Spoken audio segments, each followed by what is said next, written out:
बिस्मिल्लाहिर्रहमानिर्रहीम। अस्सलामुअलैकुम दोस्तों, जैसा कि कल मैंने आप लोगों को बताया था कि नवाज़ शरीफ साहब सिर्फ़ एक बहाना करके अमेरिका गए हैं। जो ऑफ द रिकॉर्ड वो चीज़ करने गए थे वो नज़र आ चुकी हुई है। मैंने कहा था कि वो पाँव पकड़ने के लिए जा रहे हैं, तो ये चीज़ आज सामने आ गई है through social media as well. And Matiullah Jan साहब ने भी इसको कोट किया है, और कुछ और भी लोगों ने सोशल मीडिया पे, एक अच्छे एंकर्स ने इस चीज़ को कोट किया है। वो ये है जिस वजह से वो गए हैं कि उन्होंने डोनाल्ड ट्रंप को ऑफ़र की है कि इलेक्शन कैंपेन के लिए मैं फंडिंग करना चाहता हूँ, यानी कि घेरना चाह रहे हैं। उन्होंने अपने दोस्त को जिससे वो मिलने गए थे उसकी ये ड्यूटी लगाई थी कि डोनाल्ड ट्रंप के साथ सेटलमेंट करवाओ, और उनके दोस्त ने एक बीच में ब्रोकर ऐड किया और उसके बाद ये सिनेरियो चला है। तो इनडायरेक्टली वो पाँव पकड़ने ही गए हैं, जैसा कि कल मैंने आपको बताया था। और वो पाँव पकड़ने यही गए हैं कि सेटलमेंट करवाओ इमरान खान के साथ हमारी। और same is the case with Shahbaz Sharif. वो भी गए हुए हैं इस वक्त सऊदी अरब, और मोहम्मद बिन सलमान के पाँव पकड़े बैठे हुए हैं कि बचा लो, इमरान खान से बचा लो। और जो एडहॉक जजेस की बात थी वो भी आज करेंगे। वो ये कि काजी फ़ाइज़ ईसा ने कुछ एडहॉक जजेस हायर किए थे सिर्फ इस बेस के ऊपर कि जो अक्सरियती फ़ैसले थे वो उनके ख़िलाफ़ थे, वो उनके साथ नहीं करते थे, इम्प्लीमेंटेशन उनकी नहीं होने दे रहे थे काजी फ़ाइज़ ईसा साहब के फ़ैसलों की। तो उस पर्पज़ के लिए उन्होंने एडहॉक जजेस हायर किए ताकि इनके भी फ़ैसले तस्लीम किए जा सकें और अक्सरियती फ़ैसला बनाया जा सके काजी फ़ाइज़ ईसा के फ़ैसलों को। तो आज याहिया आफरीदी साहब ने, जो कि चीफ़ जस्टिस ऑफ पाकिस्तान है इस वक्त, उन्होंने कहा है कि हमें एडहॉक जजेस की कोई ज़रूरत नहीं है। अब से हमें कोई ज़रूरत नहीं है, हम केसेस को उस तरह से सुन रहे हैं जिस तरह से सुनना चाहिए, और स्पीडीली सुन रहे हैं, तो हमें किसी मज़ीद जज की ज़रूरत नहीं है। ये चीज़ ऑफ द रिकॉर्ड है, अभी तक इसकी कंफर्मेशन नहीं आई, लेकिन ये चीज़ सुनने में ज़रूर आई है कि जस्टिस याहिया आफरीदी ने कह दिया है कि हमें एडहॉक जजेस की ज़रूरत नहीं है।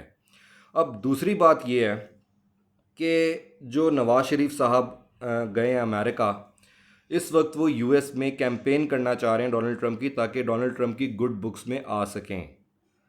जो कि मैं आपको कंफर्मेशन के साथ कह सकता हूँ कि इतना आसान नहीं है। बट देन अगेन ये सियासत है, इट्स पॉलिटिक्स, कुछ भी होने को हो सकता है। लेकिन मेरा अपना ये ख्याल है कि इस चीज़ का इनको कोई फ़ायदा नहीं होने वाला। और क्यों इस फ़ायदा इसलिए नहीं होने वाला, क्योंकि मैंने पहले भी कहा था, मैं बार बार कहता रहा हूँ, और मैं अभी भी इसी बात के ऊपर स्टक हूँ और मैं ये बात कर रहा हूँ कि ये जो इन्होंने आइनी तरमीम की थी, 26वीं आइनी तरमीम, ये इनके पेटे पड़ेगी। अगर ये इनके पेटे ना पड़नी होती और इनको ये समझ आ गई है कि इनके ख़िलाफ़ जा रही है ये तरमीम अब, तो अगर इनको ये लग रहा होता कि हमारी फेवर में जा रही है, तो ये कभी भी 27वीं आइनी तरमीम की बात ना करते। अब ये 26वीं के बाद 27वीं आइनी तरमीम पर भी आ चुके हुए हैं। तो इनडायरेक्टली आइन और कानून को इन्होंने तगो तेग करके रख दिया है, और ये करते चले जाएंगे जब तक ये बैठे हुए हैं।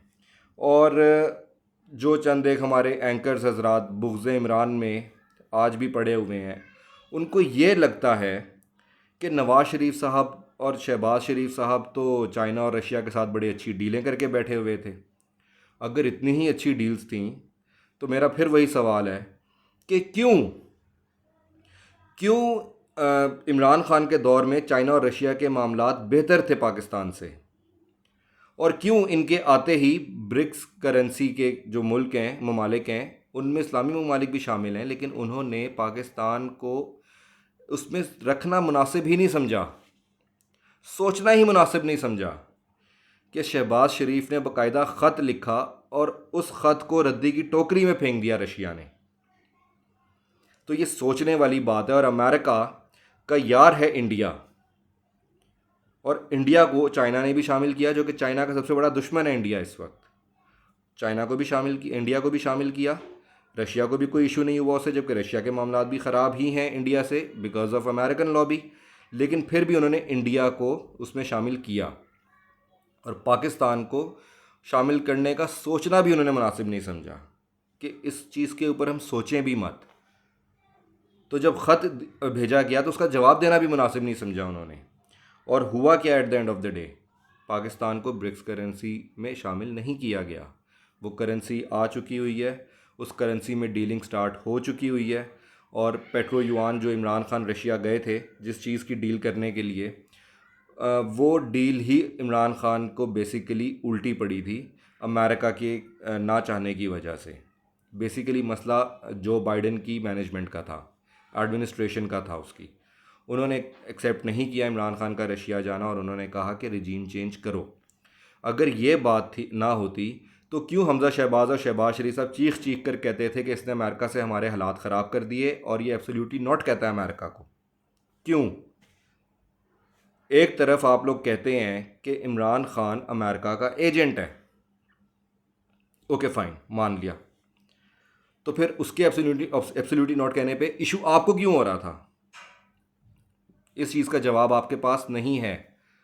आप दूसरे ममालिक में जाकर अमेरिका को कहते हैं, आप यहूद व नसारा को जाकर कहते हैं कि जी इमरान खान पक्का एक्सट्रीमिस्ट है, वो तालिबान खान है, और आप यहाँ के बेवकूफ़ लोगों को बेवकूफ़ और मज़ीद बेवकूफ़ बनाने के लिए कहते हैं जी ये तो अमरीकी एजेंट है। आज आपको मंसूर अली ख़ान साहब का अगर आप पिछला वीलॉग देखें तो उन्होंने बड़ा अच्छे तरीके से समझाया आपको इस चीज़ का, जो कि एक एंटी इमरान खान पॉलिसी पर चलने वाले एंकर रहे हैं शुरू से। वो भी ये चीज़ कह गए कि जो करने वाली तनकीद है वो करें, ये अमरीकी और यहूदी एजेंट वाली बात इसलिए छोड़ दें क्योंकि जमाइमा का ट्वीट उन्होंने सामने रखा कि जिस बेस के ऊपर उनको यहूदी एजेंट कहा जाता है वो तो खुद यहूदियों के ख़िलाफ़ गज़ा की फेवर में इस पर ट्वीट्स करती फिर रही हैं। लेकिन बात फिर वही है कि हम बुग़्ज़ इमरान में इतना गिर चुके हैं, इतना झुक चुके हैं उनके आगे, कि हम कह रहे हैं कि जी बस किसी तरह मुसलमानों के आगे इनको बदनाम कर दें, तमाम मुस्लिम ममालिक से हम पीछे हट जाएं, हम फ़लस्तीन के लिए कुछ ना करें, फ़लस्तीन में बच्चे मर रहे हैं लेकिन हम सोते रहेंगे, हम सिर्फ़ एक चीज़ के पीछे लगे रहेंगे, वो ये कि इमरान खान को हमने इन मुसलमानों के आगे गंदा करना है, इसलिए कि ये अमरीकी एजेंट है, और अमरीका के आगे गंदा ये करना है कि ये तो पक्का पक्का मुसलमान है, ये तो आपके फुल अगेंस्ट है। तो आप लोगों को इस वक्त दुनिया का हर मुल्क थू थू कर रहा है, कुछ सोच लें, कुछ हया कर लें। और पीटीआई की लीडरशिप के लिए भी यही मैसेज है कि थोड़े से एक्टिव हो जाएं, थोड़े से एक्टिव हो जाएं। इमरान खान साहब की कोई सेहत का ख्याल रखें, उनकी कोई सिक्योरिटी का ख्याल करवाएं, और कोई इम्प्लीमेंटेशन स्पीडीली करवाने की कोशिश करें, क्योंकि अगर ये चीज़ें इनको अमेरिका से और सऊदी अरब से इनको अच्छा साइन ना मिला तो ये कुछ भी कर सकते हैं, ये कुछ भी कर सकते हैं। जिस तरह मैं पहले भी कहता रहा हूँ कि जितना बड़ा जाहिल उतना बड़ा पटवारी। पटवारियों को तो कभी ये चीज़ें नज़र नहीं आएंगी, जाहिलों को तो कभी ये चीज़ें नज़र नहीं आएंगी, लेकिन जो समझदार हैं वो ये इस चीज़ को समझें। जज़ाकल्लाह, खुदा हाफ़िज़।